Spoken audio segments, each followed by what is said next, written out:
Hello everyone, today I will show you how to change a shape border color in a PDF file using Adobe Acrobat Pro DC. Open your PDF file.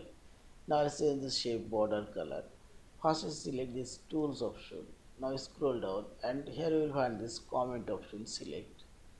Now click on your shape and here you will find this color option and select your border option and see this.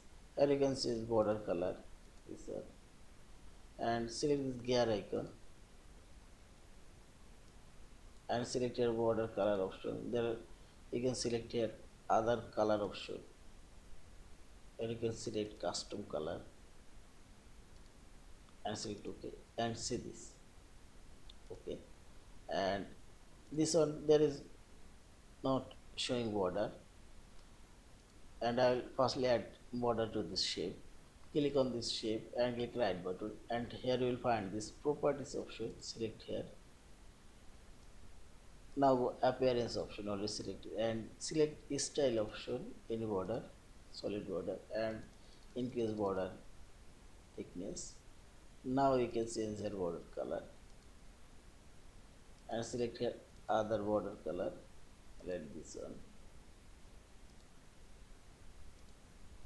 and select OK and see this. In this we can change any shape border color and finally select this file option, save or save as in PDF file.